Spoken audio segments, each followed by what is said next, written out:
saying this. I'm going to narrow my topic to romantic love. All right, that's what I'm going to talk about. Now, in the topic of romantic love, I'm going to say a few things. I'm going to list a few mistakes that we make or a few pitfalls that we fall into in terms of this, under this topic of romantic love. The first one I'm going to begin with is what I believe is the most important. And that is this. It is a mistake that so many people make. It is a mistake I made. It is a mistake I think the sister was saying she made. Many people make this mistake. And that is this. Allah subhanahu wa ta'ala created love. And I'm going to put it this way. Allah created different kinds of love. Allah created, for a more clear explanation, to simplify, Allah created different compartments within our heart to contain love and different kinds of love. Now, everything is fine as long as you keep the proper love in the proper compartment. Okay? And I said earlier that I'm going to talk a little bit about my book. My book is basically centered around this concept. Is that there are different compartments within the heart, and each compartment is created for a specific kind of love. And as long as you keep everything in its proper compartment, you'll be okay. But the moment that you put things in the wrong compartment within your heart, that is when the real damage happens. And you guys are probably wondering what I'm talking about. I'm going to give you an analogy before I explain what I'm talking about. Have y'all ever gone to a gas station before? Okay, excellent. And when you get to the gas station, imagine one day you get to the gas station and you pull up and you realize that you just think that gas is too expensive that day. But you notice that there's a sign for orange juice. And orange juice happens to be on sale because it's Sunny Delight. It's not real juice. And you say to yourself, you know what? I'm a little cheap and I'm going to just put orange juice in my gas tank because it's cheaper. What's going to happen to your car when you put orange juice in the gas tank instead of gas? Because it's cheaper. Anyone? Any mechanics in the room? Y'all don't have to be a mechanic to know that you're going to destroy the car. Fair enough? You're going to destroy the car. Not only is it not going to run, but you've actually broken the car. You feel me? Okay. So within the human heart, there is a compartment, just like a gas tank. And that compartment, just like a gas tank, is only made to hold a certain type of thing. A gas tank is only created to be able to handle gas, filling it up. But if you put orange juice in that gas tank, you destroy the gas tank and you destroy the entire car. Now, what does that have to do with the human heart? See, there's this part in the heart, and I will call this the lub of the heart. It is the very most central, most inner part of the heart. This isn't normal love. No, this is the center of our existence. This is what I live for and what I will die for. This isn't just love, this is worship. It's the kind of love that becomes worship.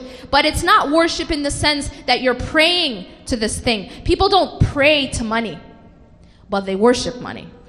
And the reason why they do that is because their love of money is in this central part of their heart that was only created for the love of God. So you understand what I'm saying? I'm saying that within the human heart, there's an innermost part that's like a gas tank. It's only created for gas. In the case of the heart, it's only created for the love of God, Allah. This is, in other words, I'm going to call this an ilah. Ilah. When you become Muslim, every single day when you pray, as a believer, you say this every single day. Many times a day you say, La ilaha illallah. Do we even know what we're saying?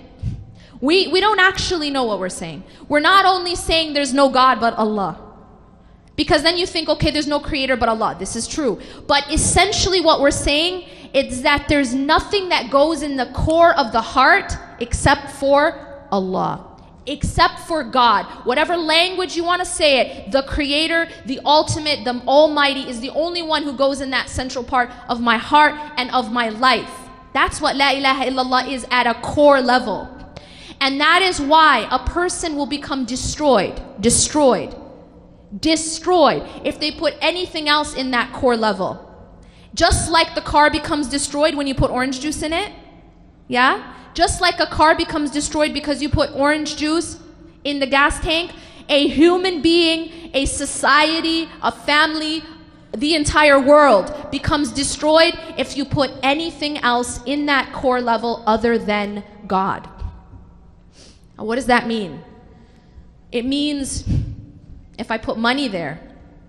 It means if I put status there. It means if I put power there. It means even if I put another person there.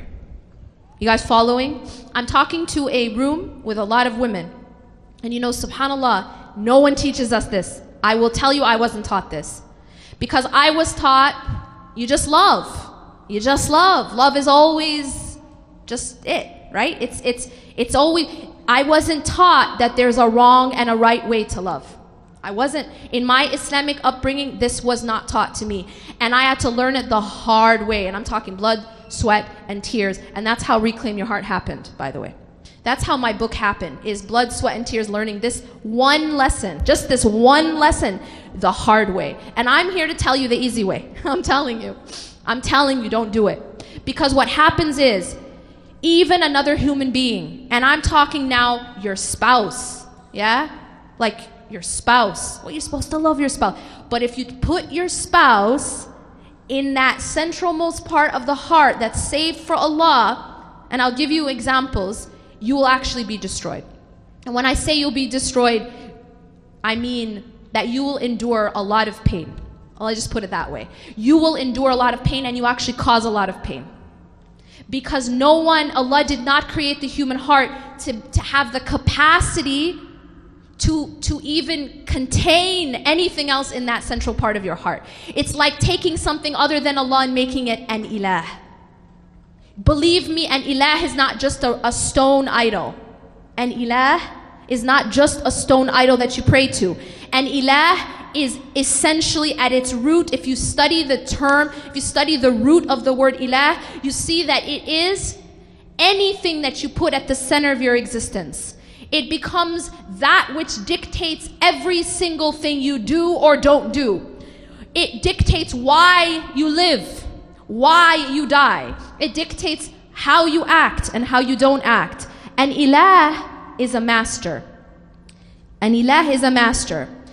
And the problem is, this is a lesson you'll always have to remember. Whatever you love most in life is your master. Simple as that. Whatever you love most in your life is your master. If that is money, then you are a slave to money. If that is your spouse, then you are a slave to your spouse. If it is your children, and now I'm talking about something that's just like blows your mind as a woman, especially as a mother and as a father. We definitely ain't taught this, that there's a wrong way to love our children. What? There is a wrong way to love your children. Why do you think we have so many problems with the whole mother-in-law issue? Do you want to know the reason? Anybody want to know the reason? This is the reason. It's because the dynamic to begin with from day one was unhealthy. I'm telling you guys something maybe we don't want to hear, but it's the truth. The dynamic was unhealthy from day one, because that boy, that son of yours, was never supposed to be in that part. That part is saved for Allah. Your life was never supposed to revolve around your children. I know, it's like, what? Your life was never meant to revolve around your children. It's unhealthy. And actually, your life is supposed to revolve around Allah. This is something we're not taught. But it's unhealthy, and it creates unhealthy consequences. And yes, that is why we have an issue then when the son grows up and now he's getting married, and all of a sudden there's a competition. There's not supposed to be a competition between a wife and a mom. That doesn't even make any sense. But the fact that there is only because the dynamic from day one was unhealthy and it was wrong. They taught you that you're supposed to revolve your life around your son, namely your son. They taught you that that's actually how to be a good mom. It's not how to be a good mom. It's unhealthy. Your life continues to revolve around Allah, whether you're married or unmarried, whether you're a mother or you're not a mother. And only when your central point in your life is Allah, your greatest and deepest devotion and love is for Allah, only then, and mark my words, only then will you have healthy relationships with the creation. Only then can you have a healthy relationship in a marriage and with your children and with your friends and with your colleagues. Only if you're putting everything in the right compartment. I'm not up here to tell you that you're not supposed to love your children. For God's sakes, We love our children to death. I'm not here to tell you you're not supposed to love your spouse.